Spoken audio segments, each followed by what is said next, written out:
Assalamualaikum warahmatullahi wabarakatuh. Aku Diri Amoni, mahasiswi Pendidikan Matematika semester 2 FKIP Universitas Wirauda Indramayu. Di sini aku akan berbagi sedikit tentang mata pelajaran statistika. Baiklah, langsung saja kita mulai pembahasannya. Nah, sebelum kita mulai ke pembelajaran, alangkah baiknya kita mengenal dulu apa sih itu statistika. Definisi statistika adalah suatu disiplin ilmu yang mempelajari tentang tata cara mengumpulkan data, menyusun, mengolah, menyajikan, dan menganalisis data, serta sampai menarik kesimpulan dari penelitian maupun percobaan. Statistika juga sebagai landasan dan dasar penting dalam sebuah penelitian loh. Dan juga manfaat dari statistika ini yang sangat kita bisa rasakan saat ini seperti sensus penduduk. Dan yang baru viral kemarin nih, yaitu hasil quick count dari pemilu.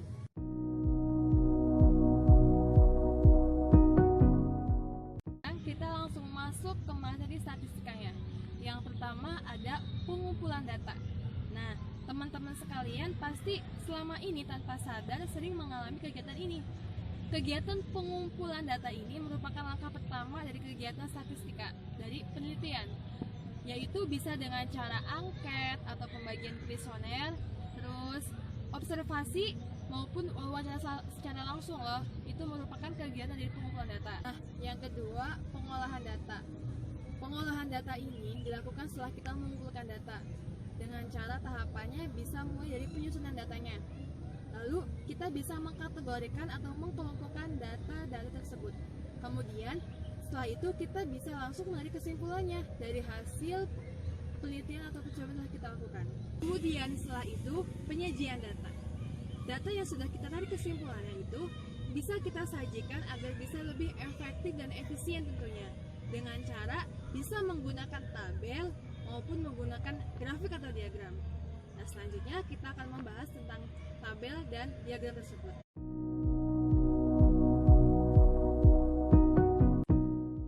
Yang pertama, kita akan bahas tentang tabel. Tabel kita bagi menjadi dua, yaitu tabel frekuensi data tunggal dan tabel frekuensi data berkelompok. Kita ke data yang tunggal dulu. Langsung saja, misalkan hasil ulangan matematika dari 40 siswa kelas 9 adalah sebagai berikut. Kita ketahui datanya, kemudian kita buat tabelnya. Dengan cara, dari informasi ini, kita dapatkan ada 3 jenis informasi. Yang pertama, nilai, dan yang kedua, ada frekuensi atau banyak siswanya. Kita urutkan dulu data yang paling kecil dan yang paling besar. Sehingga kita dapatkan data yang paling kecilnya itu 2, dan yang paling besarnya itu 9. Matematika 40 siswa kelas 9, ada nilainya, dan juga ada frekuensinya. Ini merupakan tabel frekuensi data tunggal. Frekuensi data berkelompok. Kita ketahui ada soal, misalkan hasil pengukuran berat badan dari 40 siswa kelas 9 adalah sebagai berikut. Kemudian kita buat 2 kolom dari informasi ini, ada berat badan dan ada frekuensi siswanya. Kemudian setelah itu kita urutkan dulu data yang paling kecil sampai data yang paling besar. Data yang paling kecil itu ada dengan berat badan 29 kg. Dan yang paling besarnya itu ada 49 kg. Setelah itu, kita tentukan interval, 3 interval. 29 sampai 31, yaitu 29, 30, 31. Setelah kita buat interval, kita tentukan dulu kelasnya. Kelas itu berapa banyak data sampai terakhirnya. Biasanya hanya ada sekitar 5 sampai 10 kelas. Pada umumnya ada 7 kelas. Kelas 29 sampai 31, kelas 32 sampai 34 dan seterusnya. Kemudian tulis di sini frekuensinya sebanyak berapa kali. Demikianlah penyajian data dalam bentuk tabel. Penyajian data yang kedua adalah grafik atau diagram. Nah, dari satu data ini, yaitu data kunjungan wisatawan asing tahun 2010, data ini merupakan data karangan. Kita akan membuat 4 macam diagram.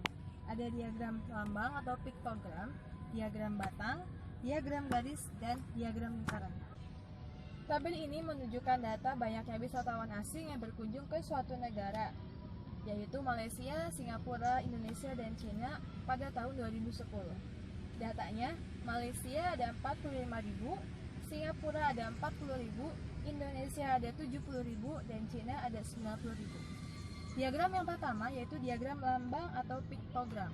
Nah, karena data ini memuat wisatawan asing, artinya manusia, maka kita gambarkan dengan seperti gambar manusia. Di sini keterangannya bahwa satu gambar manusia penuh itu mewakili 10.000 orang, sedangkan gambar setengah manusia ini mewakili 5.000 orang.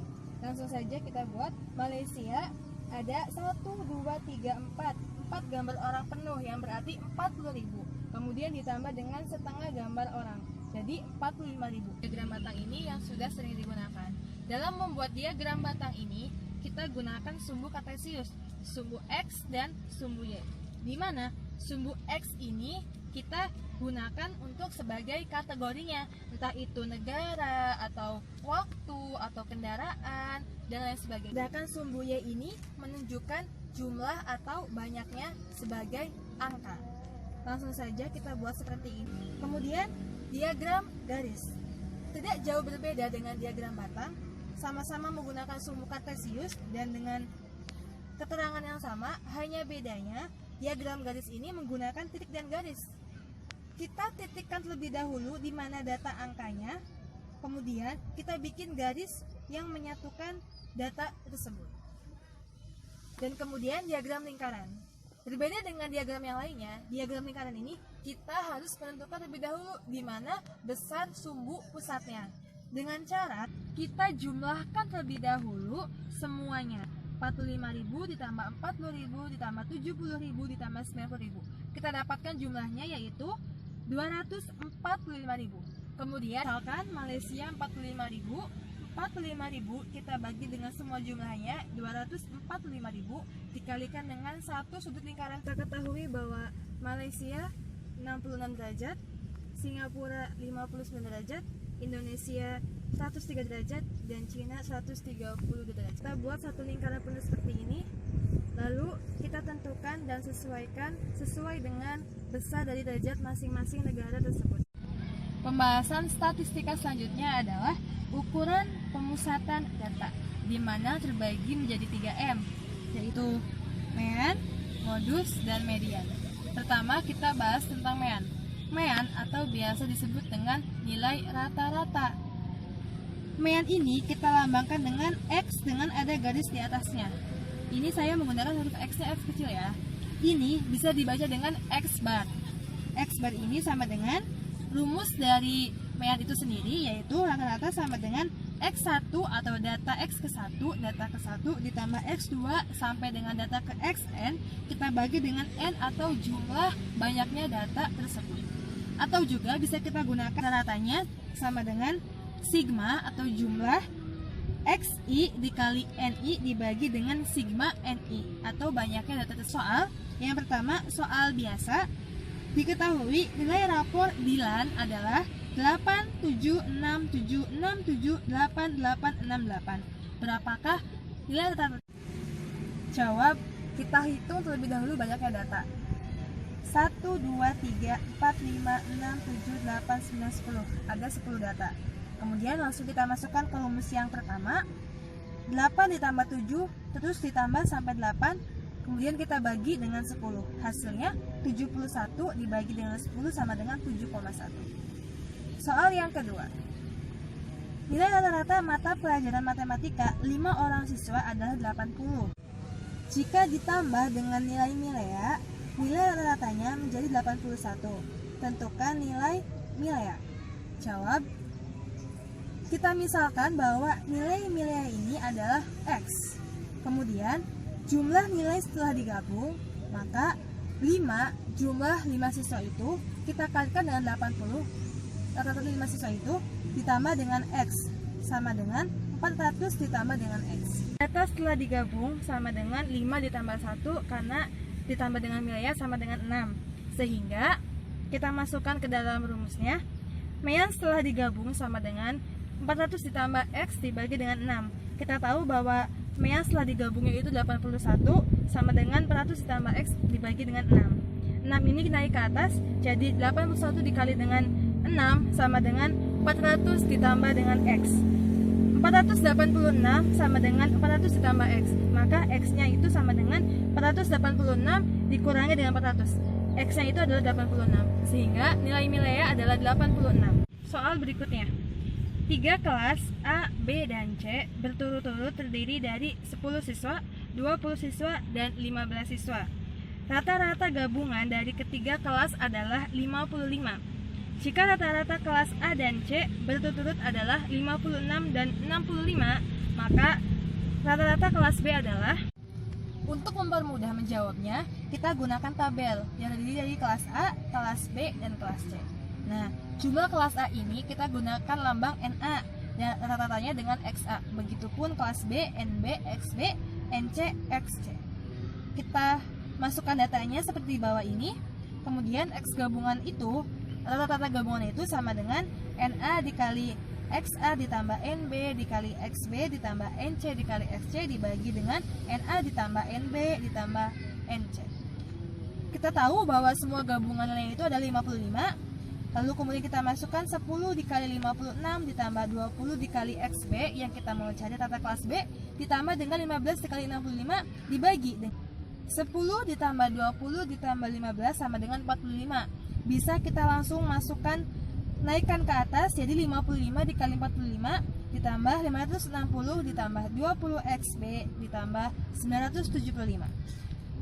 2475 sama dengan 1535 ditambah 20 XB.